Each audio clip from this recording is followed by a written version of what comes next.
Good morning, જય શ્રી કૃષ્ણ, જય સ્વામિનારાયણ, જય જિનેન્દ્ર અને Sitaram. Welcome to our new blog. ચલો જો આજે છે ને ગુરુવાર છે અને વાગ્યા છે 12:30. છોકરાઓ સ્કૂલેથી આવી ગયા છે. અત્યારે બ્લોગ સ્ટાર્ટ કરું છું.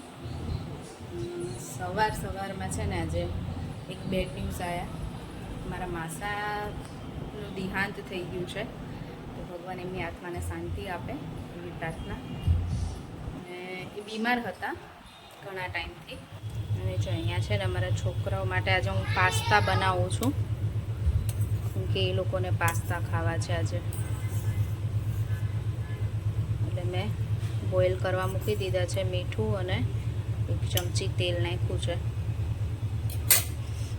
જો હું છે ને આ ગુલાબ અહીંયા પાણીમાં ભરીને રાખું છું, કેમકે હમણાં માખી બહુ આવે છે. પણ આ ગુલાબ રાખ્યા હોય ને તો ન આવે. એક તો આપણે અહીંયા રસોઈ બનાવતા હોય, ના બનાવતા હોય તો કિચનમાં બધે માખી આવે ને તો ગમતું નહીં.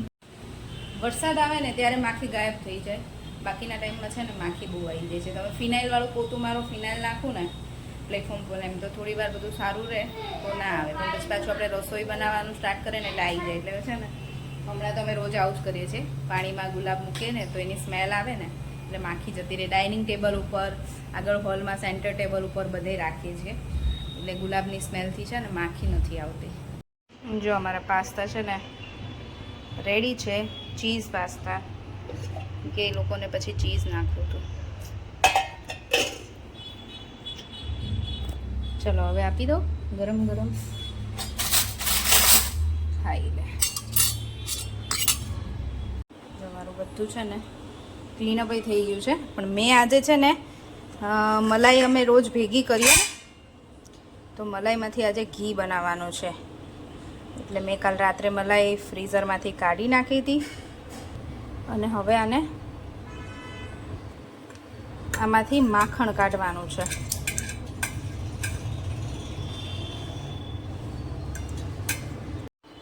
જો હું આમાં છે ને બ્લેન્ડર જ ફેરવું છું. મેં 2-3 મિનિટ બ્લેન્ડર ફેરવ્યું છે અને હું આમાં છે ને હવે થોડુંક ઠંડુ પાણી નાખીશ અને ફરીથી બ્લેન્ડર ફેરવીશ.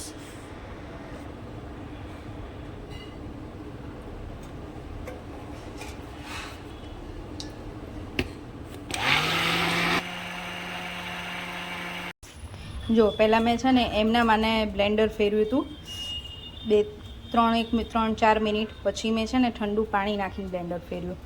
તો જો મસ્ત અમારું માખણ છે ને બધું અલગ થઈ ગયું છે. ચલો હવે આને માખણને પહેલાં કાઢી લો.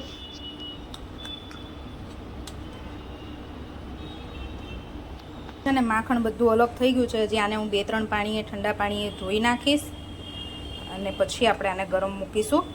અને આમાંથી સરખું 2-3 પાણીએ ધોવાઈ જાય ને એટલે પછી થોડુંક માખણ કાઢી લઈશ છોકરાઓને ખાવા માટે. ઘરનું માખણ, એ લોકોને સેન્ડવિચ બનાવવું કે સવારમાં પછી પરોઠાને બધું બનાવતી હોય ને ત્યારે યુઝ થાય એના માટે. એટલે થોડુંક માખણ કાઢી લઈશ અને બાકીનું ઘી ગરમ કરવા મૂકી દઈશ. અને આ છે ને એને તમે આમાંથી પનીર પણ બને. અને પનીરવાની પહેલાં બનાવ્યું હતું ને મારે છે, એટલે હું પનીરે નથી બનાવવાની. જો આને છે ને ઠંડા પાણી આવી રીતે 2-3 વખત ધોઈ નાખવાનું છે.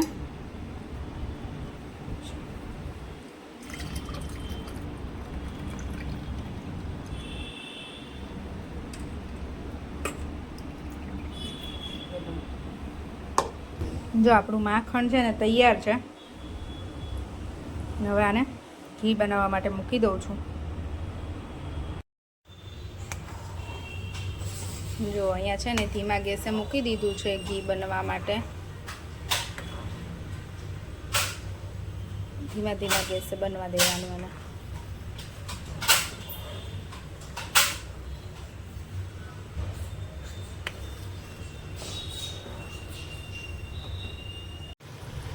બસ જો હવે આપણું ઘી છે ને બનવાની તૈયારીમાં છે.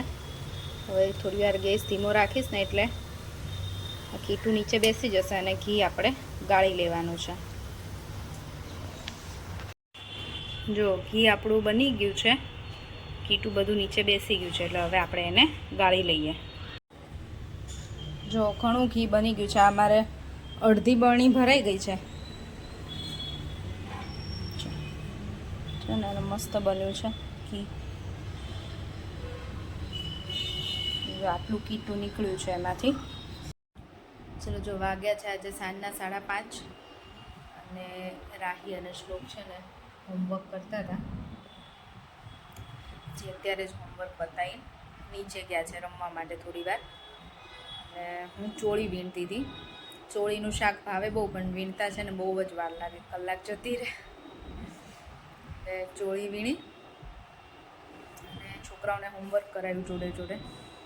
અને આજે છે ને કેયુરને પણ તાવ આવે છે. તાવ મીન્સ કે એમ એવો તાવ નથી, પણ કળતર છે શરીરમાં.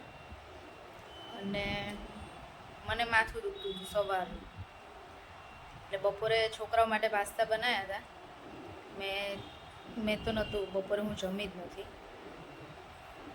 અને હવે અત્યારે છે ને કેવીને મજા નથી ને, તો મને કે દાળ ભાત બનાવી, ખાલી બીજું કંઈ બનાવવું નથી, ખાલી દાળ ને રાઈસ જ ખાવા છે. એટલે દાળ અને રાઈસ ધોઈને પલાળી દીધા છે. પછી હવે હમણાં ટાઈમ થશે એટલે બનાવશું દાળ રાઈસ. એકલા દાળ રાઈસ બનાવવાના છે. છોકરાઓ પણ ખાય છે એટલે સારું. બીજો જ એક દિવસ પેટને આરામ આપો. શાક રોટલી હમણાં જો કે ઘણા 3 દિવસથી અમે લોકો ઘરે શાક રોટલીને એવું જ બનાવીએ છીએ. બહારનું કંઈ ખાધું નથી અને ઘરે પણ કંઈ બનાવ્યું નથી. તો એ ખબર નહીં કેમ કાલે કેવીને બહુ પેટમાં દુખતું હતું રાત્રે, અને થોડીક તબિયત બગડી છે. તો મેં કીધું આજે સાદું ને સિમ્પલ જમીએ. ગરમ ન થાય એનાથી, ખાલી એમ વાઇબ્રેટ થાય. પગ દુખતા હોય ને તો સારું રહે. દાદાએ જ લીધું હતું. પણ પગ દુખતા હોય ત્યારે સારું લાગે નહીં રાઈ? તમને રમતમાં કરી દેતા મજા આવતી હતી ને. છે ને પગ દુખે, તાવ નથી પણ પગ દુખે છે. એટલે રાહીબેન પેલું મશીન છે વાઇબ્રેટ વાળું, સારું લાગે એનાથી.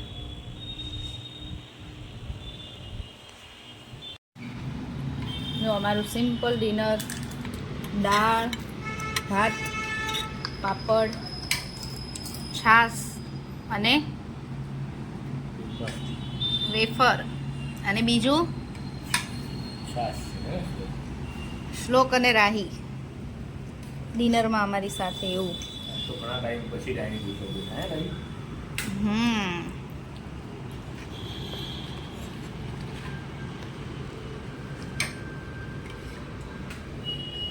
ચાલશે ને શ્લોક? એકલા દાલ રાઈસ ભાવે નહીં? રાહીને તો એમ એવું જ ચાલે ને. રાહી રોટલી વગર જ ચાલે ને તને તો. દાળ થોડીક નાખું બેટા?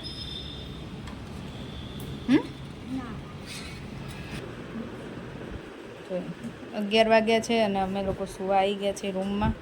આ બેયની મસ્તી છે ને અમારે પતે જ નહીં. સુવા ટાઈમે તો ઓર આમે એનર્જી આવી જાય વધારે, ખબર નહીં ક્યાંથી. કેમ કહ્યું તમને? કેવું કહ્યું? સારું ને? ચલો સારું છે એમ તો. કેવી કંઈ વાંધો નહીં. કેમ ઘડી કેવું લાગતું હતું તાવ આવે એવું, પણ પછી વાંધો નથી, સારું છે. અને ચલો તો હવે આજનો વિડીયો આપણે અહીંયા જ પૂરો કરીશું. ફરીથી મળીશું કાલ નવા વિડીયો સાથે. ત્યાં સુધી બાય બાય, ગુડ નાઇટ, જય શ્રી કૃષ્ણ. અને જો વિડીયો ગમ્યો હોય તો લાઈક, શેર અને સબસ્ક્રાઈબ કરી દેજો.